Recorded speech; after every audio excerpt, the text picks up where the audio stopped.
তো 2016 থেকে আমরা শুনে আসছি যে ধূমকেতু আসবে, কিন্তু নানা কারণে মেকার্সদের মধ্যে নানা সমস্যার কারণে সিনেমাটা বারবারই পিছিয়ে যায়। তো সিনেমাটা এভাবে পেছোতে মাঝখানে কেটে গেছে 9টা বছর পর 2025-এ এসে সিনেমাটা ফাইনালি রিলিজ করছে। আজকে সকালবেলা 11টার সময় দেব ভেঞ্চার্স ফিল্মের তরফ থেকে এই সিনেমাটার টিজার ড্রপ করা হয়। কৌশিক গাঙ্গুলির পরিচালনায় দেব শুভশ্রীকে আমরা প্রায় 11 বছর পর একসাথে এই সিনেমায় দেখতে চলেছি। এটা যারা বেসিক্যালি 2010 থেকে 15 বাংলা সিনেমা প্রচুর দেখতো, যারা ওই টাইমে বাংলা সিনেমাকে ফলো করতো, তাদের কাছে একটা বিশাল ব্যাপার। একরকম বলা যায় সেই টাইম ট্রাভেলের মতো, আবার সেই পুরনো সময় আর কি ফিরে যাওয়া। তো চলো আগে টিজারটা দেখে নিই কেমন কি হয়েছে, তারপর বাকি কথা বলা যাবে। চলো।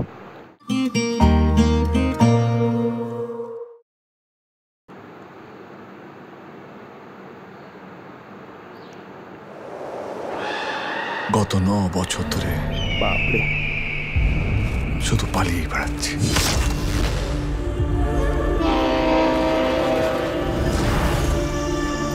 আমি কোনো দোষ না করেও মৃত্যু আমাকে ঘর ছাড়া করে তাড়িয়ে বেড়াচ্ছে।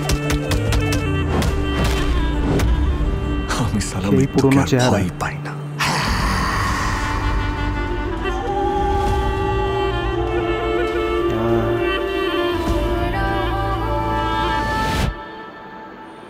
কে তুমি?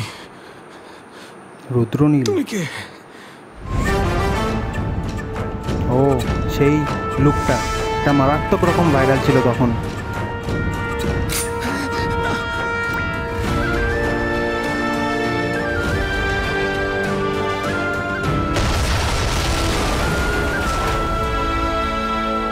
সিনেমা একটা হিরো ভিলেনকে আইন টপকিয়ে কুপিয়ে মারলেও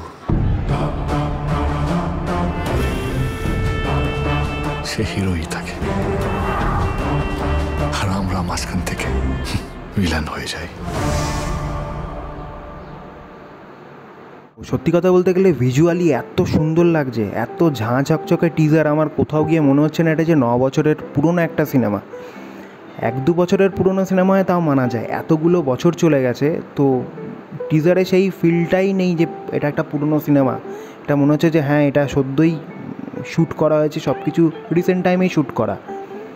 দারুণ, আমার ভিজুয়ালি আমার টিজারটা ব্যাপক লেগেছে। এবার যদি দেবের কথা বলি, দেবের পারফরমেন্স নিয়ে এই সিনেমায় কিছু বলার জায়গা থাকবে না, কেননা কৌশিক গাঙ্গুলি বারবার বলেছে যে এটা দেবের কেরিয়ারের one of the best performance হতে চলেছে। কেননা ওই টাইমে 2012, 13, 14, 15 ওই টাইমে দেব যে ধরনের সিনেমা করেছিল বা করছিল, এই সিনেমাটা তার থেকে একটু আলাদা ছিল। তো ডেফিনেটলি দেব এখানে একটা মারাত্মক রকমের পারফরমেন্স দেবে, আর তার সাথে দেবে পারফরমেন্স হচ্ছে রুদ্রনীল ঘোষ। শুভশ্রীকে খুব অল্প সময়ের জন্য দেখা গেল টিজারে, সেটা কোনো কারণ হতে পারে, তাকে হয়তো রিভিল করেনি টিজারে। ট্রেলারে হয়তো তাকে আরও বেশি সময় জুড়ে দেখা যেতে পারে। তবে যে কটা সিনে তাদের দুজনকে একসাথে দেখা গেছে সেটা একদম পয়সা বসুল সিন আর কি। এতগুলো বছর পর, 11-12 বছর পর দুজনকে আবার একসাথে অনস্ক্রিনে দেখা, এটা একটা বিশাল ব্যাপার। তো কেউ জানে না এরপরে তাদেরকে আবার আদৌ দেখা যাবে কি না, হয়তো হতে পারে এটাই শেষবার। তো সত্যি কথা বলতে তাদেরকে দারুণ লাগছে। টিজারটা দেখে যেটুকুনি আন্দাজ করা যাচ্ছে, গল্পটা হতে পারে যে দেব হয়তো ইন্ডিয়ান আর্মিতে ছিল, সেখানে কোনো কারণে তার ওপর কোনো একটা ভুলভাল অ্যালিগেশন চেপে যায়, তারপরে তাকে সবাই অ্যাজ আ দেশদ্রোহী আর কি ট্রিট করতে থাকে। তো তারপর সে মানে সেখান থেকে পুরোপুরি একদম গা ঢাকা দিয়ে দেয়। তো ওদিকে অপেক্ষা করতে থাকে শুভশ্রী। তো সে আদৌ কি সেই জায়গা থেকে মানে আবার শুভশ্রীর কাছে ফিরে আসতে পারবে সব কিছু সবাইকে ভুল প্রমাণ করে, বা তার এই অবস্থার জন্য কে দায়ী, কেনই বা তাকে দেশদ্রোহী বলা হলো, সেটাই হচ্ছে দেখার। এছাড়া দেবের একটা বয়স্ক লুক আমরা দেখতে পাচ্ছি, যেটা সেই সময় মানে 2016 টাইমে এই লুকটা প্রচণ্ড ভাইরাল হয়েছিল। মানে ওই সময় সিনেমাটার হাইপ মারাত্মক ছিল। তো এই লুকটা কিসের পারপাসে সেটা আমি বুঝতে পারলাম না। হতে পারে যে বয়স্ক দেব সেই পুরো গল্পটা বলবে, বা হতে পারে এটা কোনো তার ছদ্মবেশী রূপ।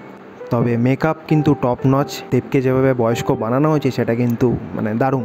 যারা সাপোর্টিং কাস্টে যারা রয়েছে, রুদ্রনীল ঘোষ বলি বা বাকি যাদেরকে দেখালো, ইভেন অ্যাক্সিনের জন্য পরমব্রতকেও দেখা গেল, তারা প্রত্যেকেই কিন্তু টপ নচ পারফরমেন্স দেবে, নো ডাউট। তো আমি পার্সোনালি মারাত্মক এক্সাইটেড যে এত বছর পর সিনেমাটা ফাইনালি রিলিজ করছে। আর সারপ্রাইজিংলি যে এই সিনেমাটার অডিয়েন্স এখনও সিনেমাটার জন্য সেই একই রকমভাবে এক্সাইটেড। এটা একটা কিন্তু বিশাল বড় ব্যাপার। তো চলো আর একবার দেখে নিই টিজারটা, বারবার ইচ্ছা হচ্ছে আর একবার দেখার, তো চলো আর একবার দেখেই নেওয়া যাক। চলো স্টার্ট।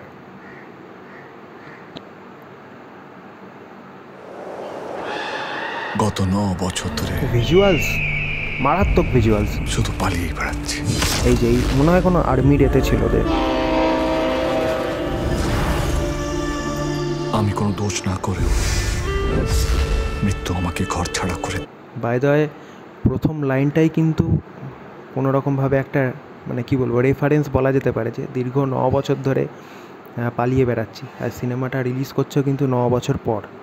হয়তো ওটারই রেফারেন্স, যে 9 বছর ধরে অপেক্ষা করে যাচ্ছি, তারপর ফাইনালি পালিয়ে বেড়াচ্ছি। আমি সালা মৃত্যুকে আর ভয়ই পাই না। এই সিনটা ব্যাপক।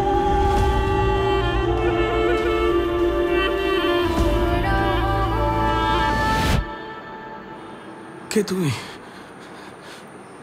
তুমি কে? কত কম বয়স্ক লাগছে রুদ্রনীলকে।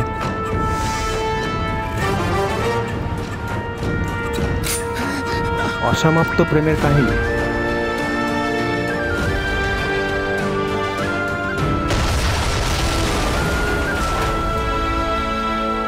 সিনেমা একটা হিরো ভিলেনকে আইন টপকিয়ে কুপিয়ে মারলেও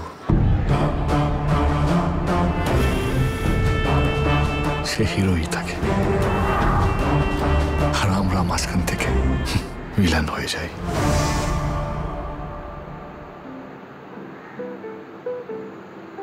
তো আমার যতদূর মনে হচ্ছে যে ওই বয়স্ক যে লুকটা, ওটা কিন্তু মনে হচ্ছে ছদ্মবেশ।